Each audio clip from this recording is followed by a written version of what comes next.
নামক এই জঞ্জালটাকে জনগণ নিক্ষেপ করে দিকে ভারতীয় জনতা পার্টিকে আশীর্বাদ করেছে। যদি ক্ষমতায় না আসি তাহলে পরবর্তী কার্যকর্তাদের কি হবে। আশা করি কয়েক মাসের মধ্যেই আমরা সবাই মিলে এই বাংলাকে যে পিছিয়ে যাচ্ছিল সেটা আবার আগের ফর্মে নিয়ে আসবো। আমরা আশা করি সবাই মিলে উত্তরবঙ্গ নয় পুরো বাংলাকেই নতুন রূপে সাজাবো। এটা দেখলে চোর চোর স্লোগান দিচ্ছে, এদের দেখলে পুলিশ টেনে নিয়ে যাচ্ছে, এর জন্য কী আলোচনা করেন বলুন। সত্যি খুবই ভালো লাগছে এই কারণে যে রাজ্য নেতৃত্ব, কেন্দ্রীয় নেতৃত্ব, বিচার পরিবার আর আমাকে এত বড় দায়িত্ব দিয়েছে।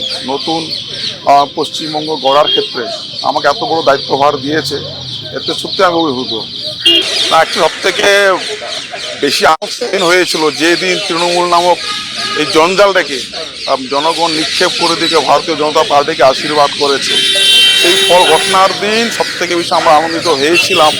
তার কারণ তার আগের অভিজ্ঞতা যেটা আছে আমাদের মনে বারবার কিছু কাজ করছিল, যদি ক্ষমতায় না আসি তাহলে পরবর্তী কার্যকর্তাদের কি হবে। তার কারণ আমার আলিপুরদুয়ার জেলা, কোচবিহার জেলা থেকে শয়ে শয়ে মানুষ আসামে চলে গিয়েছিল নদী পেরিয়ে, এবং দীর্ঘদিন তারা সেখানেই পড়েছিল। রাজ্যপালও গিয়েছিলেন, তাই কাজ করছিল। আমরা জানতাম উত্তরবঙ্গে আমাদের ফল ভালো করবই, যে তার কারণ আমি উত্তরবঙ্গে বিচরণ করেছে জানি, কিন্তু দক্ষিণবঙ্গের সম্বন্ধে সেরকম ধারণা ছিল না। তো যেভাবে মানুষ আশীর্বাদ করেছে ভারতীয় জনতা পার্টিকে, তাতে আমরা সত্যি আপ্লুত। আমরা তাদেরকে চিরকৃতজ্ঞ এই দেবতুল্য জনগণের কাছে। আমাদের যে দায়িত্ব দিয়েছে দল, সেটা আমরা নিষ্ঠার সাথে পালন করব, এবং আশা করি কয়েক মাসের মধ্যেই আমরা সবাই মিলে এই বাংলাকে যে পিছিয়ে যাচ্ছিল সেটা আবার আগের ফর্মে নিয়ে আসবো। প্রথম হচ্ছে কোনো কিছুই হয়নি দীর্ঘ বাম আমলে, তার সাথে 15 বছর তৃণমূলের আমলে, এবং বিশেষ করে উত্তরবঙ্গে সেরকম কোনো কিছুই হয়নি। 2-4টি ক্যাবিনেট মিনিস্টার, কিছু ব্যাপারগুলো লাইট ছাড়া কোনো কিছুই হয়নি।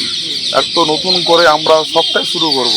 যে হারে বঞ্চিত হয়েছে মানুষ, আগে ন্যূনতম যেটা প্রয়োজন জিনিসটা সেটা আমাদের তারা পৌঁছে দেওয়া, ন্যূনতম যে কাজগুলো সেরকম করবই। পুরোপুরিভাবে নতুন করে সাজাবে বাংলাকে। আমরা যা অভিজ্ঞতা দেখেছি, বাংলার মানুষ যা দেখেছে, শুধুমাত্র মন্ত্রিসভা মানে কলকাতা কেন্দ্র করে 60-70 কিলোমিটার, 90% মন্ত্রী সেখান থেকে হতো। তা আমাদের ধারণাই ছিল না যে বাইরেও দেওয়া যায়।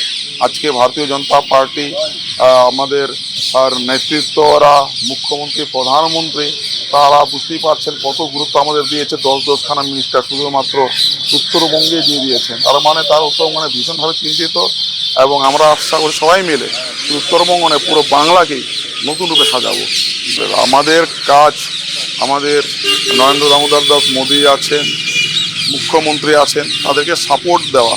তারা যে ধরনের নির্দেশ দেবে, যে ধরনের কাজ করতে বলে আমরা সেটাই ফলো করবো, আলাদা কোনো কিছু নেই। এবং আমাদের মতামত থাকলে অবশ্যই শুভেন্দুদাকে জানাবো, তারা আমাদের অবশ্যই পরিচালনা করবেন। জনগণ মানে আপনার এলাকার বিধানসভা কুমারগ্রামের জনগণ যখন এই খবরটা জানলো যে তাদের বিধায়ক মন্ত্রী, কী প্রতিক্রিয়া দিলেন? না, প্রত্যেকেই ফোন করেছে, আশীর্বাদ করেছে। তাদের এলাকার সন্তান এত বড় দায়িত্ব পেয়েছে, এর আগে কোনো মিনিস্টার সেখানকার ভূমিপত্র ক্যাবিনেটের সুযোগ পায়নি। তো প্রত্যেকে যোগাযোগ করছেন এবং খুব খুশি, তারা আপ্লুত, এবং আমি নিজের এলাকায় যাওয়ার জন্য পাওয়া হয়ে যাচ্ছি। আর পরিবারের যারা সবথেকে কাছের, তারা কতটা এই জার্নিতে ভূমিকা রেখেছে? হ্যাঁ, প্রত্যেকেই ভূমিকা রেখেছে, কিন্তু তাই এত খুশির মধ্যেও আজ মাকে আমরা পাইনি। তাই গত 4-5 বছর হয়ে গেছে মা মারা গেছেন। তো তার অভাব তো আছেই, সাথে আমার পরিবার প্রত্যেকেই, পরিবার যারা সদস্যরা আছে, তার আত্মীয় স্বজনরা আমাকে পুরোপুরি সাপোর্ট করেছে। না হলে আমি এই জায়গায় পৌঁছতে পারি না। অ্যাকচুয়ালি ওদের নিয়ে আমার নতুন করে বলার অবকাশ নেই। মানুষ এদেরকে ছুঁড়ে ফেলে দিয়েছে, এদের নিয়ে আলাদা করে আলোচনা করে সমালোচনা করাই ভালো। হ্যাঁ, এদের নিয়ে কী আলোচনা করবো, মানুষ এদের ছুঁড়ে ফেলেছে, এবং এদের দেখলে চোর চোর স্লোগান দিচ্ছে, এদের দেখলে পুলিশ টেনে নিয়ে যাচ্ছে, এদের নিয়ে কী আলোচনা করেন বলুন। একদম হয়তো একটু যেহেতু আগে শুধুমাত্র কুমারগ্রাম ক্ষেত্র ছিল, এখন পুরো রাজ্য জুড়ে আমাকে দৌড়াতে হবে, হয়তো একটু কম পাবো, কিন্তু যতটুকু সময় পাবো অবশ্যই মানুষের কাছে যাব, এবং আগের মধ্যে যেভাবে কাজ করেছি সেভাবেই কাজ করবো। আমার এটা নেই, কোনো অবরোধ নেই। আমাদের দায়িত্ব দিয়েছে, এটাই বড় কথা। কী দেবে না দেবে সেটা দলের ব্যাপার, যেটাই দেবে সেটা নিষ্ঠার সাথে পালন করবো।